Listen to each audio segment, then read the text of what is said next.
Esta predicación ha sido grabada en la Congregación de la Comunión Internacional de la Gracia en Madrid y la ponemos al acceso del público como un servicio en el amor de Dios para aquellas personas que deseen escucharla.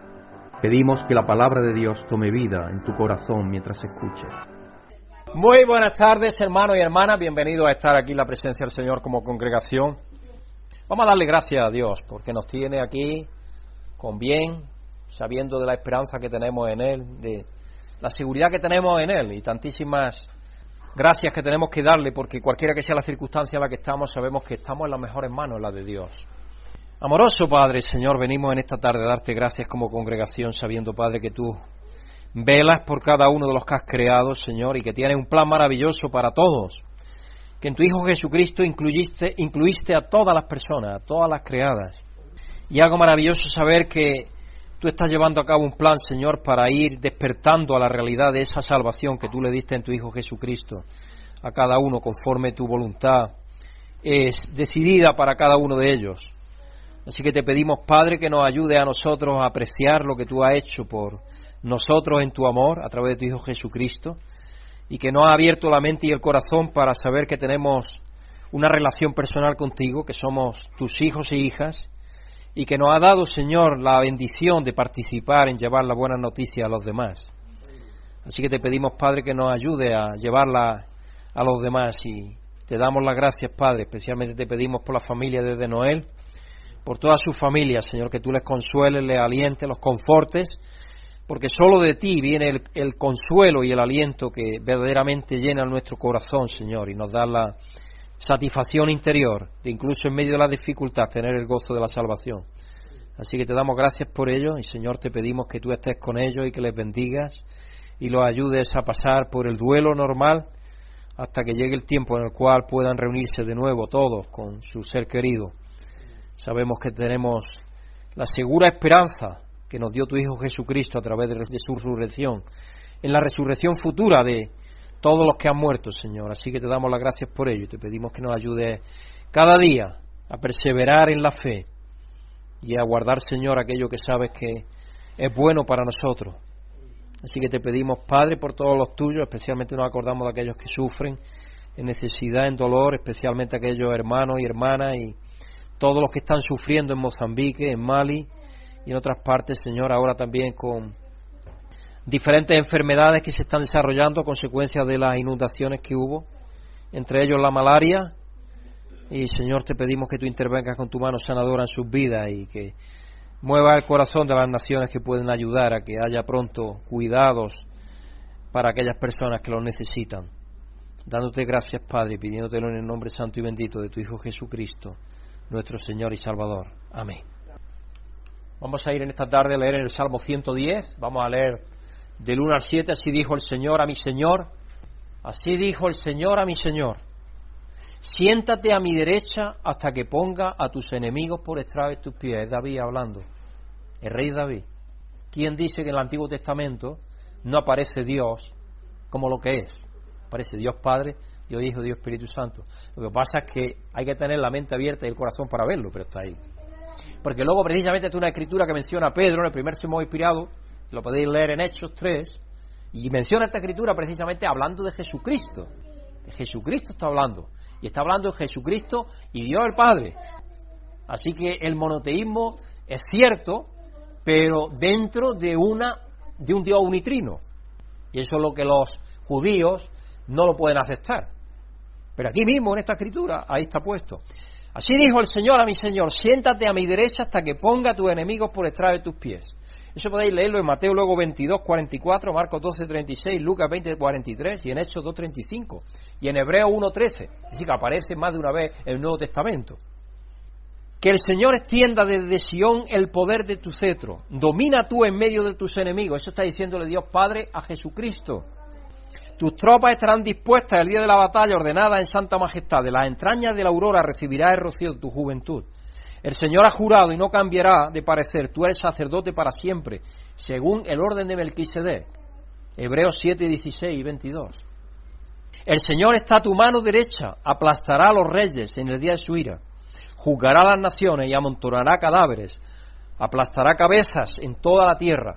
beberá de un arroyo junto al camino y por lo tanto cobrará nuevas fuerzas.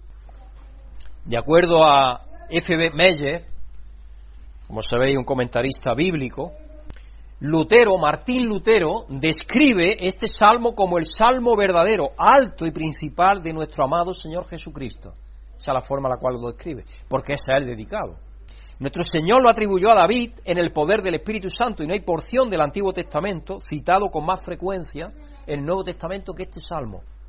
Es la parte más citada, porque habla de Jesucristo como sumo sacerdote y aparte hablando Dios Padre a él. Dijo el Señor a mi Señor. Este salmo es una profecía mesiánica que empezó a cumplirse cuando Cristo se sentó a la diestra de Dios, como rey y sacerdote del orden de Melquisedec, versículos 4 en Hechos 2:33, en Hechos 7:55, en Romanos 8:34. Y esas son las letras pequeñitas que tenéis ahí cuando leéis el Nuevo Testamento, lo que conexiona con el Antiguo, y el Antiguo con el Nuevo. Lo que pasa es que eso no lo leemos, pero eso es lo que hay que investigar. Y ahí es donde está la información, en esas referencias bíblicas que se llaman. Así como Josué entregó su mando al jefe celestial del ejército del Señor y lo llamó Señor con reverencia, también David llama al rey de este salmo mi Señor. Mi Señor dijo al Señor. En el versículo 1, 2, en Samuel 23:2, en Mateo 22, 43 a 45 y Marcos 1, 12, 36. Así que la introducción identifica al que habla como el Señor. En el versículo 1, primera parte, y 4a, ¿quién es? Dios Padre. El Señor dijo a mi Señor. La elaboración del oráculo, de la profecía, por David, en un discurso dirigido directamente al Mesías. El primer oráculo señala al Señor, al Padre, como el que establece el reino universal del Mesías frente a la oposición.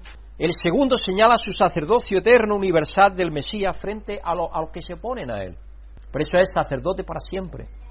No según el orden de Leví, según el orden de Melquisedec, porque ha sido sacerdote eternamente. Como dice Hebreos, sin principio de día ni fin de vida, Jesucristo. Así que es un discurso dirigido directamente al Mesías. Sacerdote, Señor, Salvador, en relación y al servicio de Dios Padre. Nos habla de la certeza de la salvación. De hecho, Jesucristo, la labor que tiene ahora es interceder por nosotros continuamente. Eso es lo que hace. Y en Hebreo está descrito eso, la labor que tiene. Sacerdote, según el orden de Melquisedec, sacerdote de Dios para siempre. Para siempre. Así que nuestro Rey, sacerdote, Señor y Salvador en relación y al servicio de Dios Padre. Nos habla de la certeza de la salvación, en relación y al servicio de Dios Padre. Y vendrá el establecimiento de la plenitud del reino de Dios. Vendrá el establecimiento de la plenitud del reino de Dios. Un reino eterno a su debido tiempo, una vez que haya puesto a todos sus enemigos como estrado de sus pies. ¿Qué escritura os viene a la mente? 1 Corintios 15, ahí lo explica también, 1 Corintios 15, 28, cuando Dios le sujetó a todo, al que le sujetó a él todas las cosas. También esa escritura tiene referencia con eso, 1 Corintios 15. Y cuando haya puesto a todos sus enemigos como bajo sus pies, él mismo entregará el poder y reino al que se lo sometió a él, a Dios Padre. La escritura está clara, lo que pasa es que hay que dedicarnos a estudiar. Y la forma en la que el Mesías lo hizo fue entregándose como pago y rescate por todos los seres humanos. Es decir, la victoria de Dios es por medio del amor. Es por medio del amor. La victoria de Dios no es con guerra, es por medio del amor. Jesucristo venció el mal con el bien. Y eso es lo que nosotros tenemos que hacer. Así que tenemos un gran sumo sacerdote, un Señor y Salvador, y un Dios Padre que nos ha dejado su Espíritu Santo viviendo en nosotros, que es otro intercesor, otro paráclitos, que dice la Escritura. Es decir, es diferente a Dios Padre y diferente a Jesucristo, pero es Dios al mismo tiempo, como lo vemos en las Escrituras también. Así que vamos a dar gracias a Dios Padre por darnos al Mesías, a nuestro Señor Jesucristo, porque sin Él no tendríamos jamás acceso a Dios Padre en su santidad, sino que es a través de Jesucristo que podemos tener acceso a Dios Padre. Señor y Padre Santo, venimos delante de ti, Padre, a darte gracias, a reconocer el maravilloso plan que tú tienes desde antes de la fundación del mundo, Padre, desde antes de haber creado nada, en ese amor maravilloso que disfrutas en relación continua y eterna entre Padre, Hijo y Espíritu Santo. Ese rebosamiento de amor fue demostrado a través de la creación, Señor, para después, sabiendo en tu omnisciencia que íbamos a caer los seres humanos en la desobediencia, rescatarnos y llevarnos a ti por medio de tu Hijo Jesucristo en el Espíritu. Así que te damos gracias, Padre, por ello. Te damos gracias por nuestro Mesías Salvador, por Jesucristo, que se hizo como uno de nosotros y se entregó a la cruz como un siervo para servirnos en la forma más decisiva que había de dar su vida por nosotros y pagar el rescate que nosotros no podíamos pagar. Así que te damos las gracias, Padre, y te lo pedimos en el nombre de tu Hijo Jesucristo. Amén. Vamos a pedirle que Dios nos ayude por medio de Jesucristo en el Espíritu a darle gracias cada día por su amor. Porque cada día tenemos que darle gracias a Dios. Porque si todavía no le damos gracias a Dios por el amor que nos tiene, es que todavía no hemos descubierto qué nos ha hecho ser en Él. Una vez que descubrimos qué nos ha hecho ser en Él, no hay otra razón de vivir sino para darle gracias a Dios. Amoroso Dios y Padre, Señor, tú que nos has bendecido de una manera tan excelsa a través de tu Hijo Jesucristo, te pedimos, Padre, que nos ayudes cada día a reconocer tu amor inconmensurable, incondicional y que es eterno. Señor, a que nosotros respondamos a ese amor, devolviéndote, Señor, como reflejo el amor que tú nos has dado en nuestros corazones por medio de tu Espíritu. Así que te damos las gracias, Padre, y te pedimos que nos ayude a apreciar el amor que tu Hijo Jesucristo nos ha dado de una manera tan extraordinaria, dándote gracias, Padre, y pidiéndotelo en el nombre santo y bendito de nuestro Salvador Jesucristo. Amén.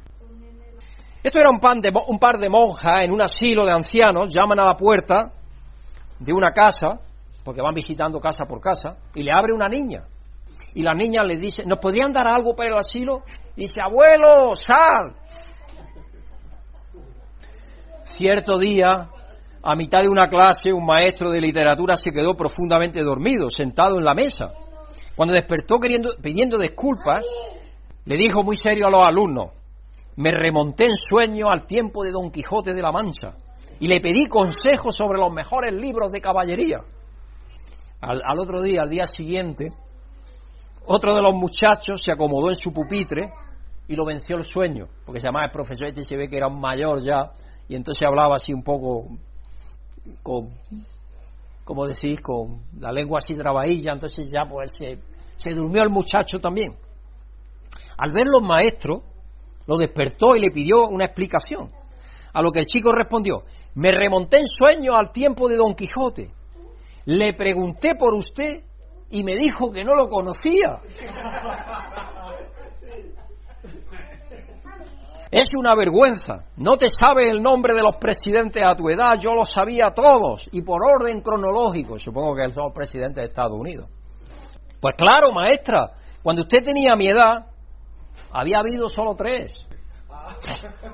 Le estaba diciendo súper vieja, ¿no? Le estaba diciendo súper vieja, de una manera muy diplomática. El tema de esta semana es el perdón de Dios lleva a nuevos comienzos. En Josué 5, 9 al 12, Dios le dice a Josué que la desgracia de Egipto está en el pasado. Es algo que pasó. Israel tiene un nuevo comienzo en Canaán. En Salmos 32, 1, 11 nos dice cuán bendecidos somos porque nuestros pecados fueron cubiertos. En 2 Corintios 5, 16 al 21 nos recuerda que somos una nueva creación en Cristo porque Él se convirtió en nuestro pecado y nos reconcilió con el Padre. Dice que Él se hizo pobre para hacernos, en 2 Corintios 5, 21, se hizo pobre para hacernos a nosotros ricos. Así que el mensaje de esta semana profundiza en la historia del hijo que regresa, el hermano mayor y el padre. ¿Nos vemos a menudo nosotros reflejados en esa historia? ¿Vemos el corazón del Padre? Así que el título del mensaje de hoy es el corazón del Padre. Y la escritura central del mismo se encuentra en Lucas 15, versículo 1 al 3 y luego del 11 al 32. Yo voy a estar leyéndola poco a poco. Un día, estando en el retiro espiritual en Mallorca, nuestro hijo Samuel me dijo que deseaba bautizarse. Era el día 23 de octubre del 2016. Tuve la bendición y el privilegio de bautizar a mi hijo. Fue un momento en mi vida de profunda emoción. Y en él constaté el amor inquebrantable de Dios de una forma patente. Porque uno ha tratado durante su vida de educar a su hijo lo mejor que ha podido, ha sabido, dentro del ministerio que muchas veces no tiene el tiempo para dedicarle el tiempo que necesitan. Esa es una constatación que cuando los pastores a nivel del mundo nos reunimos, muchas veces hablamos de eso también. Muchos de los hijos de los pastores no están en la iglesia porque no reciben el mejor ejemplo, no reciben la mejor atención. Porque nos dedicamos tanto a la iglesia que nos olvidamos de la iglesia nuestra, que es nuestra familia, la primera. Por desgracia, eso pasa a veces. Hay momentos en nuestras vidas que se nos graban en nuestra memoria porque están llenos de profunda emoción. Yo no sé cuál es el tuyo, pero momentos en los que el amor y el afecto de Dios ha puesto en nuestros corazones por nuestros seres queridos se desborda en abundancia. Esto es solo una muestra del amor entre el Padre, el Hijo y el Espíritu Santo, el amor entre nuestro Dios unitrino y nosotros.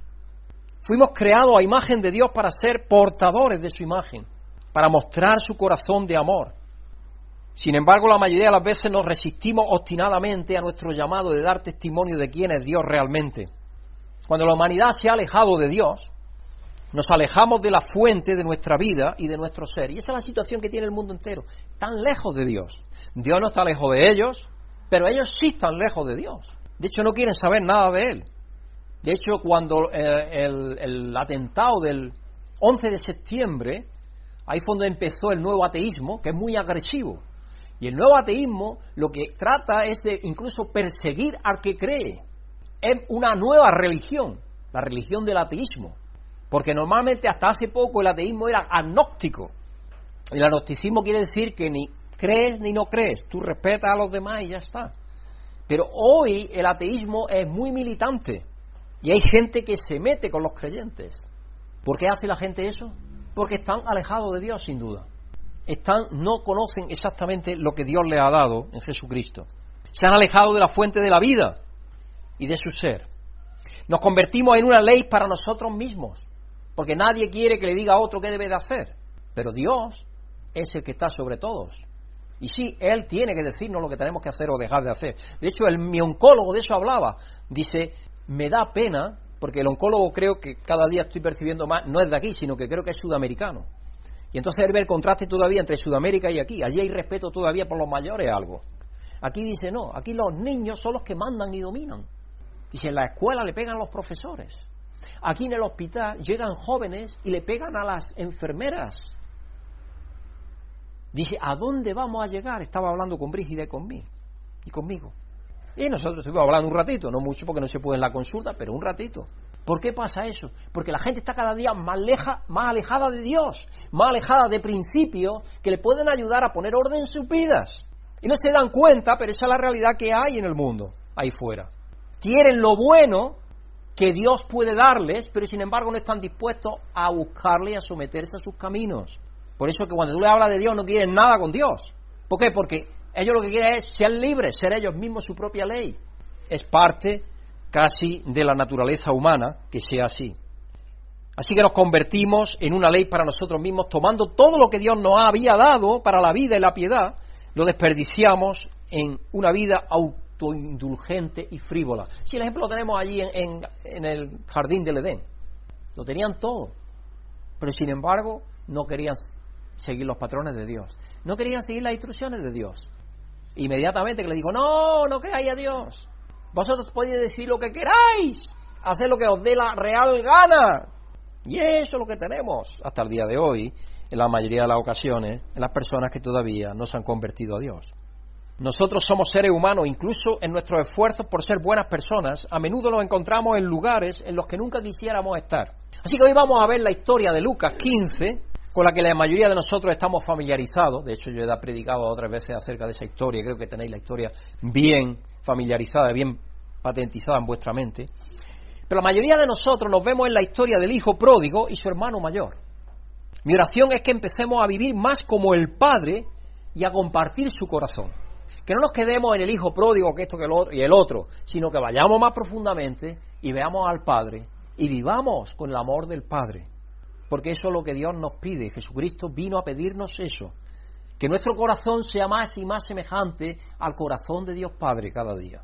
Comencemos en Lucas 15, verso 1 y 2.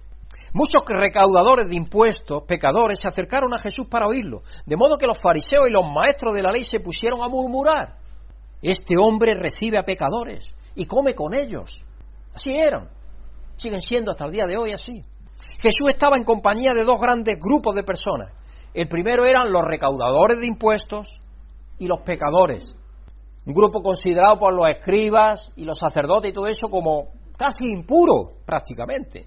¿Por qué? Porque consideraban que los cobradores de tributos estaban haciendo extorsión, cobrándoles más a las personas y encima cobraban para dárselo a los romanos, que era el enemigo opresor. Por lo tanto, ellos creían que estaban haciendo algo que era impuro, que no debían de hacerlo. Y entonces los tenían como apartados. Por eso Jesucristo fue a ellos. Eran los marginados de la sociedad, indignos de que Jesús les dedicara tiempo. Pero eso decía, ¿cómo Jesús le dedica tiempo a esta gente? A los cobradores de impuestos, los sinvergüenzas. ¿Cómo es que dedica tiempo a esa gente? Algunos de nosotros hemos sido más como el primer grupo a lo largo de nuestras vidas. Sabemos que somos pecadores, que necesitamos el perdón. Nos reunimos en torno a Jesús para aprender a cambiar y a vivir. Así que nos identificamos con esa gente, con los cobradores de tributos, con los pobres, con los pecadores. En eso casi no tenemos todavía duda nosotros ya especialmente. Otros pueden ser más como el segundo grupo, creyendo que viven muy bien. He seguido a Dios toda mi vida. Nunca haría algo impío o inapropiado. Nunca le sería infiel a mi esposa. Doy algo para Dios cada mes. Soy bueno con mi familia. Ayudo en la comunidad y asisto con regularidad a los servicios o escucho la grabación del mensaje. Esa gente se reúne alrededor de Jesús para encontrar una manera de engañarlo, porque eso es lo que buscaban, engañar a Jesús, cogerlo en una trampa, le lanzaban el lazo a ver si caía, eso es lo que hacían, o para despreciar a los demás. Señor, hay tanta gente que ni siquiera hace la mitad de las cosas que yo hago por la iglesia y por los demás, diezmo, el comino, el herdo, todo aquello. ¿Os acordáis de lo que dice en el Evangelio? Claro, las personas que creían que eran justas, lo tenían todo, todos estaban haciéndolo bien. Entonces Jesús les cuenta la parábola a ambos grupos. Tenemos los dos grupos de Jesucristo en la parábola. Lucas 15, versos 11 al 13. Un hombre tenía 2 hijos, continuó Jesús. El menor de ellos le dijo a su padre, papá, dame lo que me toca de la herencia. Papá, como diría mi hijo Samuel, o papá. Así que el padre repartió sus bienes entre los dos, cosa totalmente indigna en aquel tiempo, porque en aquel tiempo, y hoy también, hasta que no se muriera el padre y la madre, pues no pasaba la herencia. Es así, es una cosa lógica. Ya era algo que estaba siendo de alguna manera obligado, podemos decir. Así que el padre repartió sus bienes entre los dos, no le dijo que no. ¿Quieres eso? Yo lo hago. Tanto os amo que estoy dispuesto a hacerlo. Además también así se aprenden cosas. Igual que nosotros los padres, a veces cuando los niños van creciendo y se convierten en adolescentes tenemos que darle algo de libertad, porque algunas veces aprenden ellos cosas así que de otra manera no aprenderían. Samuel ahora, por ejemplo, está aprendiendo cosas, está aprendiendo a guisar, a lavar, a planchar. Claro, en el campamento lo mandábamos al campamento y ya hacía cosas de esas, pero ahora más todavía, porque tiene que hacerlo cada día, por día y meses. Entonces está aprendiendo cosas. Y otras cosas más, pero eso es algo que está aprendiendo. Está aprendiendo quizá a valorar más a su casa y a sus padres. Así que el padre repartió sus bienes entre los dos. Poco después el hijo menor juntó todo lo que tenía y se fue a un país lejano. Allí vivió desenfrenadamente y derrochó su herencia. No puso freno a nada. Todo lo que la vida quería, todo lo hacía. Cosa que hoy acontece también con los muchachos de padres que vienen de la clase media alta. ¿Dónde creéis que hay más drogadicción? ¿En la gente más pobre? Mentira. Donde más drogadicción hay es en la gente más pudiente. Desgraciadamente. ¿Por qué? Porque tienen acceso económico a ir a hacer aquello que les place. La naturaleza humana es así. En esencia, el hijo menor estaba diciendo, papá, desearía que estuvieras muerto. Eso es lo que estaba diciéndole. Estoy cansado de esperar mi herencia. El padre no pareció ofenderse, como sin duda lo habían hecho los escribas y los fariseos. Y se ciñó a la demanda de su hijo menor. Es decir, cuando ellos escuchaban todo esto, dice, Jesús está diciendo una historia rarísima, porque esto no es lo que yo haría.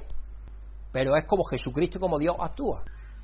El hijo salió inmediatamente y malgastó su herencia en cosas que eran un escándalo para la gente de entonces. El hijo de un hombre rico que desperdiciaba la herencia de su padre era despreciado por la sociedad y digno de ser golpeado, rechazado. Peor aún, tal vez lapidado hasta morir. Porque eso era para ellos decirle que no querían nada saber con su padre. De hecho, la historia dice, y los comentaristas bíblicos, que cuando eso pasaba en alguna familia, esa familia no consideraba al hijo sino como estuviera muerto. Se había ido, había deshonrado a su familia, entonces la familia ya lo rechazaba. El pensamiento farisaico judío. Ahí, claro. Si somos honestos con nosotros mismos, debemos admitir que como humanidad somos muy parecidos a este hijo pródigo. Cada uno de nosotros califica como pecador, como aquel que al buscar la vida ha desperdiciado la herencia de nuestro Padre celestial en una vida disoluta y decadente. En lugar de encontrar nuestra verdadera vida, aquella para la que Dios nos creó, nos hemos provocado la muerte. Así es como todos llegamos cuando Dios nos llamó al arrepentimiento. Todos nos dimos cuenta que estábamos muertos en delitos y pecados. Todos, sin excepción. Hambrientos de la verdadera vida. A menudo estamos satisfechos con la comida de los cerdos. Me imagino que esta historia golpeó los corazones de los pecadores y de los recaudadores de impuestos. Sin duda se identificaron con el hijo menor en sus luchas. Entonces Jesús le da un giro a la historia. Le da un giro total a la historia. En Lucas 15, versos 14 y 19.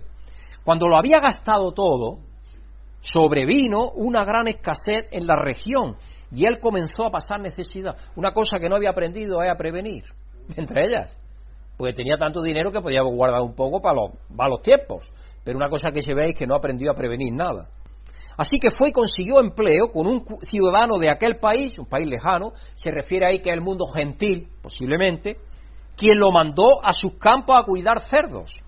Un judío no podría ser, porque no tendría cerdo, eran impuros, si los tocaban, podría tener un criado que lo hiciera, pero un judío no era. Un país lejano era el mundo gentil, fuera. Tanta hambre tenía que hubiera querido llenarse el estómago con la comida que daba a sus cerdos, pero aún así nadie le daba nada. El dueño se ve que era tacaño y le decía, hasta estas algarrobas que se comen los cerdos tú no puedes tocar ni una de ellas, se las comen mis cerdos. Por fin recapacitó, es como está la traducción de la Nueva Versión Internacional, vino en sí, volvió en sí, recapacitó, pensó las cosas, reflexionó y dijo, ¿cuántos jornaleros de mi padre tienen comida de sobra? Y yo aquí me muero de hambre. Tengo que volver a mi padre y decirle, papá, he pecado contra el cielo y contra ti, ya no merezco que se me llame tu hijo, trátame como si fuera uno de tus jornaleros. Había aprendido algo en la experiencia. El hijo llegó a uno de sus puntos más bajos. Y eso también nos puede pasar a nosotros. Llegamos al punto en que empezamos a cuestionar de qué se trata nuestra existencia, de qué se trata, de qué es, de qué trata la vida. Este es el mejor momento para volvernos en sí, no para que terminemos como cerdos esclavizados, sino para que entremos en razón. Y muchas veces la gente se pregunta, ¿y esto por qué me ha pasado? A veces los desafíos por los cuales pasamos nos ayudan a reflexionar. Yo puedo decir que mi relación con Dios ahora es mucho más profunda que antes de mi enfermedad. Lo admito abiertamente. Muchísimo más profunda. Y he conocido una paz que no había conocido antes, la paz de Él. Cuando tú te das cuenta de que puedes morir en el siguiente instante, ahí solamente te queda confiar en la paz de Dios, confiar en Él. No hay otra cosa. Y eso se aprende a veces quedándote en situaciones difíciles. Y esas situaciones pasan para que entremos en razón a veces. Dios quiere que cada uno de nosotros llegue a darse cuenta de lo que somos realmente. No somos esclavos perdidos, abandonados, hambrientos. Somos mucho más. Así que este hijo, al darse cuenta de que al menos podía conseguir un trabajo y algo de comida de su padre, se va a casa. ¿Había terminado con sus derroches? No lo sabemos. Probablemente no. Nos gustaría pensar que sí, pero Jesús nos dice que el hijo ha cambiado. No nos dice eso. Lo único que nos dice es que ha caído en cuenta de que yendo a su casa va a tener lo que allí no tiene. ¿Y qué le hace pensar en eso? Que sabe que su padre lo va a recibir con los brazos abiertos, porque antes de que se fuera, su padre lo quería y lo amaba. Igual que sabemos que Dios nos ama y nos quiere a nosotros. Lo que dice el doctor Buster Kruger, dice que cuando nosotros sabemos que el bien existe y cuando alguien te hace mal, tú te hieres y te duele, es porque sabes que hay un lugar mejor que es el bien. ¿Quién te ha dicho eso que está ahí? Cuando te hace una injusticia, no a ti, sino en el mundo más lejano que pueda haber, en medio del Amazonas, le hacen una injusticia a alguien y se conduele de que le han hecho una injusticia. ¿Quién le ha dicho a esa persona que hay una cosa que se llama justicia? Si no es Dios. Dios en su corazón ha escrito el deseo para el cual nos ha creado y la realidad para la cual nos ha creado. Jesús simplemente nos dice que el hijo se ha ido a casa porque al menos allí tendría una comida decente, aunque tuviera que trabajar para conseguirla, porque eso es lo que él pensaba, me voy y que me haga un jornalero, por lo menos, a lo mejor me admite mi padre así de jornalero. Lo que está claro es que el hijo pródigo no conoce ni entiende realmente a su padre. A pesar de que volvió en sí, aún no sabía quién era, el hijo amado de su padre. Esperaba el juicio y la condena de su padre, por eso dice que me reciba aunque sea de esclavo, como dice en la versión Reina Valera. Así que se preparó para ser colocado en el papel de un sirviente asalariado que tendría que trabajar para ganarse lo que recibiera de su Padre. A continuación Jesús comienza a describir el corazón del Padre. En Lucas 15, 20. Así que emprendió el viaje y se fue a su padre. Todavía estaba lejos cuando su padre lo vio y se compadeció de él. Salió corriendo a su encuentro, lo abrazó y lo besó. ¿Qué creéis vosotros que el padre estaba haciendo cada día? Pero yo creo que una cosa que hacía cada día era salir a ver si lo veía regresar, porque él tenía un dolor de que su hijo se había ido. Yo veo a Brígida, por ejemplo, hasta el día de hoy. Cada vez que recibo un WhatsApp, a veces de Samuel. Samuel no se ha ido porque era querido, ¿no? Y creemos que para formarse y para bendición de él. Pero ella está deseando recibir noticias, igual que de Pedro, recibir noticias de un hijo. Algo que Entonces, este padre iba y se ponía así a mirar a lo lejos, a ver si podía ver al hijo, porque es el padre el que ve al hijo volver, no es al revés. Es el padre el que ve al hijo allí lejos. Y cuando lo ve de tanta alegría, de tanto gozo, se coge su manto y se lo atraviesa por aquí, deja sus patas al aire, y es una indecencia en el mundo de Israel de aquel tiempo, y sale corriendo todo lo que puede correr para ir a abrazarlo. Es una imagen tremenda. ¿Qué pensarían todos los demás en la villa? Era un hijo que lo había despreciado al padre, que había hecho lo que había hecho, que lo había considerado al padre como muerto porque le pidió antes de que muriera la herencia. Y sin embargo, ¿cómo lo trata el padre? Esa es la escena que tenemos ahí, una escena maravillosa. Es un punto totalmente de inflexión. Esta es la verdad sobre lo que Abba siente por nosotros. Abba Padre. El padre está de pie en su porche mirando el camino, oteando a lo lejos en busca de cualquier vislumbre de su hijo. En esta historia el padre no está en el campo trabajando, ni cuidando el ganado o el establo. No, eso es lo que el hijo mayor estaba haciendo. El padre está en el porche esperando el regreso de su hijo menor, o quizás ha salido a la montañita más alta que se ve para mirar a ver si ve por el camino a lo lejos cómo el hijo está regresando, porque está deseando de abrazarlo y de recibirlo. Cuando su hijo apareció a la distancia, el padre conocía esa forma, ese andar también, que se levantó la túnica y comenzó a correr de la manera más indigna para encontrarse con él. No esperaba nada de su hijo, bastaba con que hubiera vuelto a casa. Es lo más importante, que volviera a casa. Jesús está pintando un cuadro para que veamos nuestro Padre como el Abba que está esperando el día en que volvamos en sí, en que volvamos a la razón y regresemos a Él. Gracias a Dios, la mayoría de nosotros ya hemos pasado por eso. Él no tiene una larga lista de nuestras faltas y defectos, ni tiene una agenda que debamos de seguir para llegar a un acuerdo con Él. Todo lo que pide es que aparezcamos y Él hará el resto. Eso es lo que pide Dios. Vamos a seguir leyendo. En Lucas 15, 21 al 24, el joven le dijo: papá, he pecado contra el cielo y contra ti, y ya no merezco que me llames tu hijo. Pero el padre ordenó a sus siervos: pronto, traed la mejor ropa para vestirlo, ponedle también un anillo en el dedo y sandalias en los pies, traed el ternero más gordo y matadlo para celebrar un banquete, porque este hijo mío estaba muerto, pero ahora ha vuelto a la vida. Se había perdido, pero ya ha sido encontrado. Pero ya lo hemos encontrado. ¿Dais cuenta? No es el hijo el que lo encuentra, es el padre y el otro hermano el que lo encuentra, porque vuelve. Es maravilloso. Es una escena maravillosa de Dios y lo que está haciendo con cada uno de nosotros. Así que empezaron a hacer fiesta, a alegrarse de esa situación. Abba nos da la bienvenida con brazos abiertos y besos cuando nos volvemos a Él en arrepentimiento y fe, de la misma forma que el Padre en la historia de Jesús toma a su Hijo en sus brazos. Él sabe que la única razón por la que estamos ahí es porque hemos entrado en la razón. Hemos entrado en razón. Hemos llegado a ver la verdad acerca de cuán pecadores y cuán lejos estábamos de aquello para lo que fuimos creados. Nos damos cuenta de que estamos huérfanos de Dios. El arrepentimiento es eso, es darse cuenta de que somos huérfanos de Dios. No estamos sin padre, estamos sin padre, aunque esa no es la realidad porque Dios nos ama siempre. Pero nosotros nos sentimos así cuando nos damos cuenta de lo lejos que estábamos de Él. Y hemos llegado a este lugar solo por su Hijo, el Hijo de Dios, que fue un país lejano y nos trajo a casa con su Padre. Jesús, el Hijo de Dios, se sentó entre los pecadores, describiéndole esta asombrosa relación en la que Él, con su vida, muerte, resurrección y ascensión, los estaba incluyendo a todos, el Padre que anhelaba el regreso de cada pecador, les proporcionaría en Jesús un lugar de dignidad y honor, un nuevo manto de justicia en lugar de las rotas vestiduras del pecado y la muerte, porque eso es lo que simboliza también, cambiarlo de vestido porque viene lleno de andrajos. Eso es lo que dice Isaías, que nuestras bondades son como trapos de inmundicia. Así viene el Hijo, viene con nada que ofrecer, solo pecado, solo indignidad, solo local malgastado.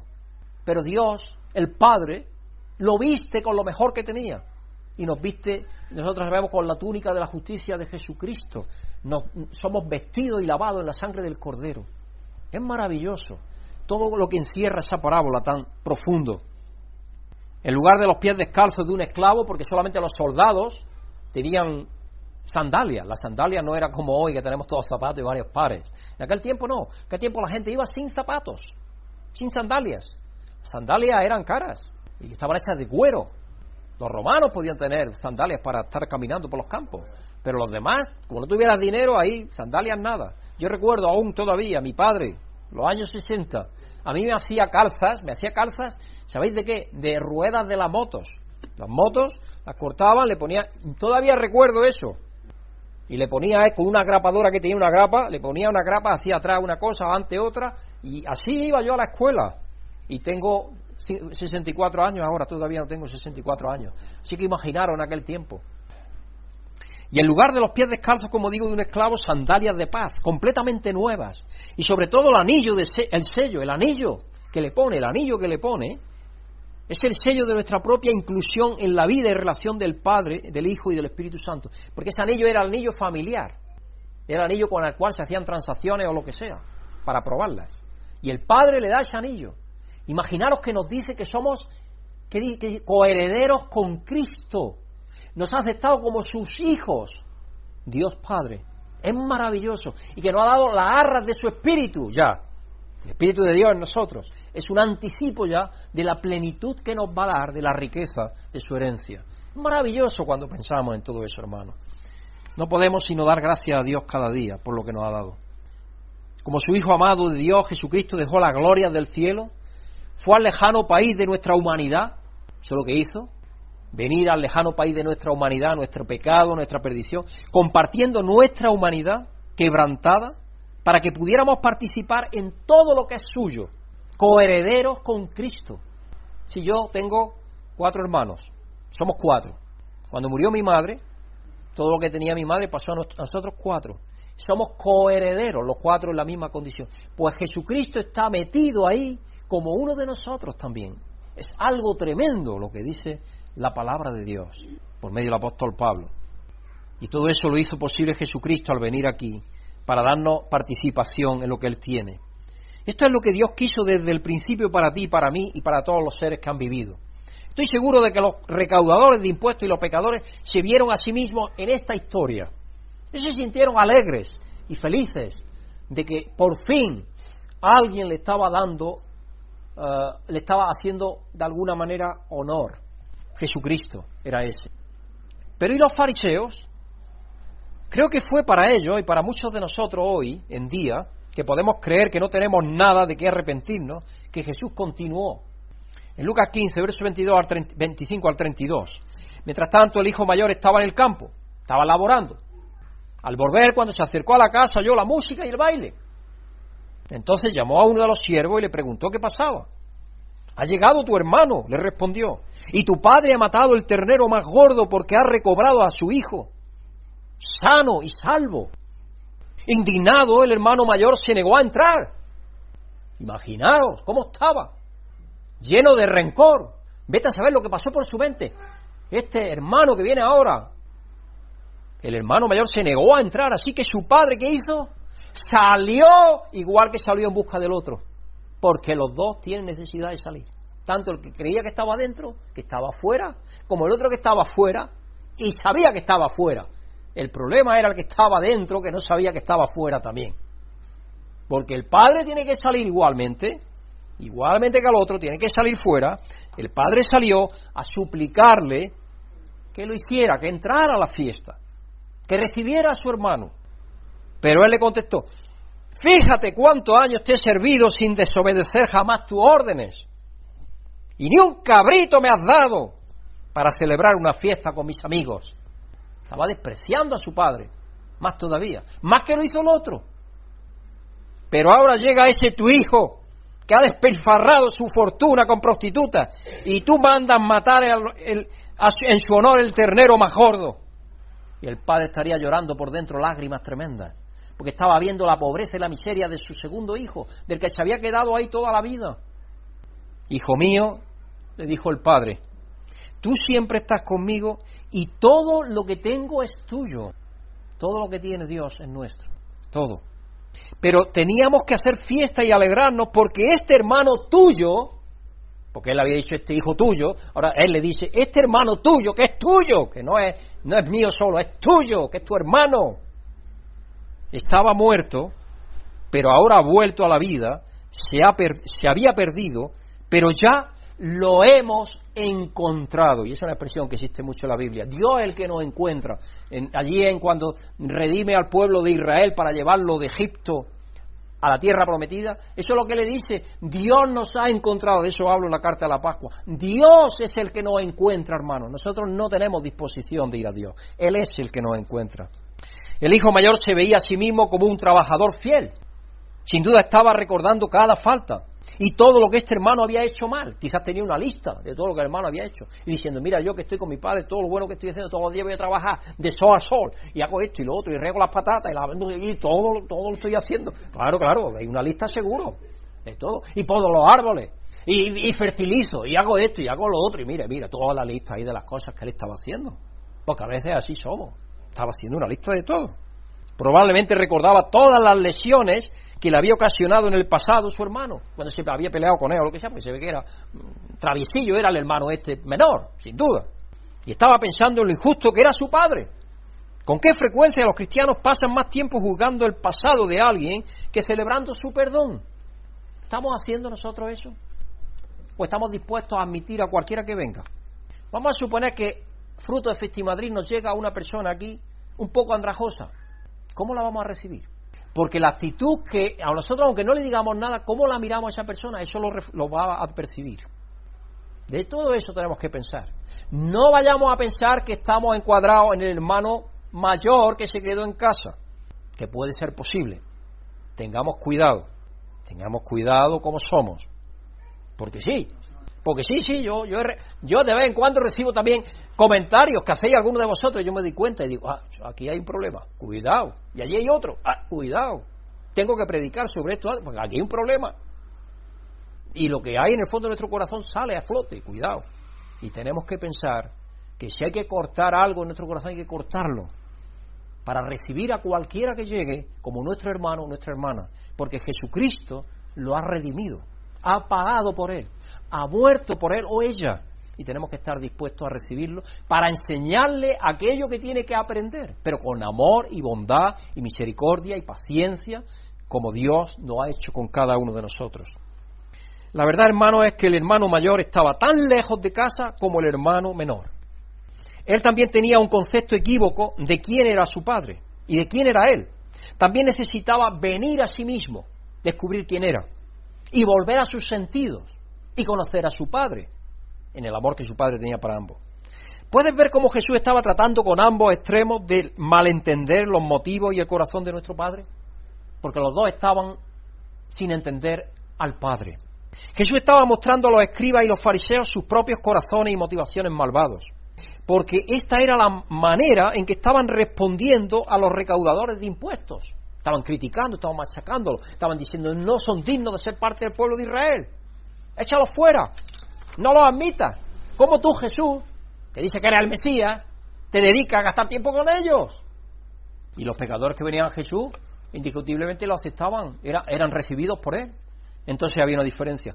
Así que eran tan culpables los fariseos y escribas como aquellos a quienes rechazaban, como los perdidos y los más pequeños, los impuros o los imperdonables. Sus leyes y sus interminables tradiciones religiosas no les otorgaban privilegios especiales en su relación con Dios. Sabéis que los judíos, aparte de lo que Dios le mandó y al pueblo de Israel, tienen 623 mandatos que hay que cumplir para ser un buen judío. Si ellos han puesto, entre otras cosas, lavarse las manos ciertas veces ante las comidas y todo eso. Cosas que Dios ni siquiera mandó hacer 623. Dios dio allí los 10 mandamientos, pero ellos han añadido cosas y cosas y cosas. Dentro de la tradición, el Talmud, cosas y cosas y cosas. No eran el pueblo especial de Dios por nada que estuvieran haciendo.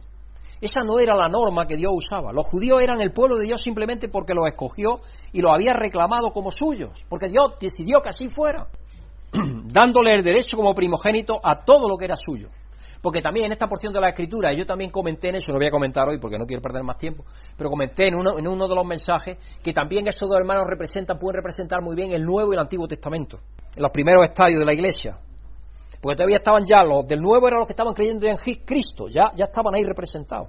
Y los otros eran el mundo judío todavía que estaba en el Antiguo. También representa eso, puede representar en alguna medida. Así que el hermano mayor era amado por su padre, no por su actuación, sino simplemente por lo que era, su hijo. Por eso lo amaba. Es crítico ver que Jesús no solo va al lejano país para traer a casa, a los pecadores y perdidos, sino que también es el que está en nuestro lugar como nuestro hermano mayor, el ungido a quien Abba le ha dado todo lo que es suyo. Abba ha puesto todas las cosas bajo los pies de Jesús, porque Él fue a la tierra lejana y nos trajo a casa del Padre. Dios nos ha llevado en Jesucristo a su casa, nos ha llevado a sus brazos. Por eso cuando Él abrió ahí en Juan 12:32, cuando abrió sus brazos, a todos atrajo hacia sí, para llevarlos a Dios. En pocas palabras, hermano, y para terminar, Jesús estaba diciendo a los fariseos, a los escribas: vosotros sois los que lo habéis recibido todo. Vosotros sois los que lo habéis recibido todo. Pero ¿no veis que estos estaban muertos y ahora en mí tienen una nueva vida? Estos estaban perdidos y abandonados, pero en mí han sido traídos a casa. Jesús sabía que había venido para eso, para incluir a cada ser humano en la vida del Padre, el Hijo y el Espíritu Santo. Él sabía eso, en su vida, en su muerte, en su resurrección, en su ascensión. Nadie sería excluido. Así que los escribas y los fariseos necesitaban entender, primero, que nadie es dejado fuera de la gracia de Dios, nadie. Segundo, ellos estaban tan necesitados de gracia como los recaudadores de impuestos y los pecadores que ellos despreciaban y condenaban. Yo puedo decir que un reto que yo le lanzaba allí en Chile, especialmente cuando yo estaba aconsejando a personas para el bautismo, les preguntaba si creían que Dios aceptaría alguna vez a Hitler, por ejemplo.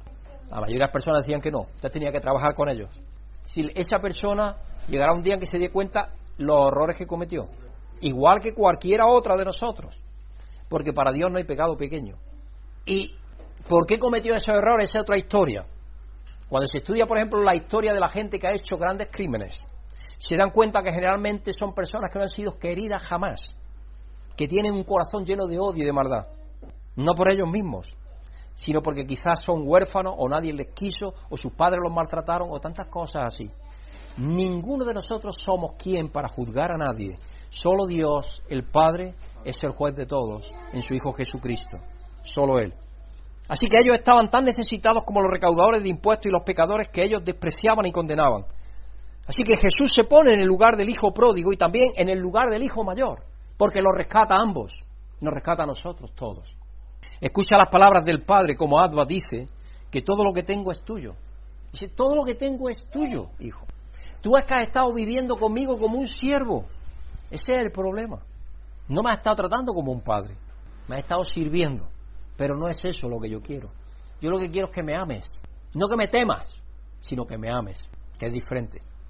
Escucha las palabras del Padre, como Abba dice, que todo lo que tiene es tuyo, tuyo y tuyo y tuyo.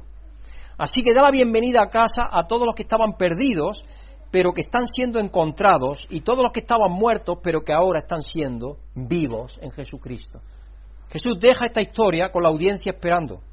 ¿Se arrepentirá y cambiará al hijo mayor? Porque no lo dice la historia. ¿Aceptará a su hermano pródigo y le dará la bienvenida a casa? No nos lo dice. ¿Se arrepentirán los escribas y los fariseos de su negativa a perdonar y aceptar a los pecadores y a los recaudadores de impuestos? Tampoco nos lo dice. ¿Podrían ellos, como receptores de la gracia de Dios, ofrecer gratuitamente esa gracia a otros? Si no la reciben, no la pueden ofrecer. Ese es el problema. Hay que recibir la gracia de Dios para poder ofrecerla. De otra manera no se puede dar. Y eso nos lleva a preguntarnos, ¿compartiremos lo que nos ha dado con los demás? ¿Lo que nos ha dado Dios con los demás? ¿Lo compartiremos, esa buena noticia? ¿Con cualquiera que tengamos la oportunidad? Aquellos con quienes Cristo vivió, murió y resucitó, por quienes murió, resucitó y vivió. ¿Seremos tan misericordiosos con los demás como Dios lo ha hecho con nosotros? Quiera Dios que digamos sí a estas preguntas, porque para eso Dios nos ha dado la vida cuando estábamos muertos. Nos buscó y nos encontró en su Hijo Jesucristo. Así que nosotros no seamos como el hermano mayor. Estemos dispuestos a recibir a todos aquellos que Dios el Padre ya ha recibido en su Hijo Jesucristo, porque cuando Él murió en la cruz, atrajo a sí mismo a todos los seres humanos. Hermanos y hermanas, que Dios os bendiga, que Dios os abençoe, que tengáis buena semana y nos ayude a darle gracias por su amor ilimitado, por su misericordia infinita.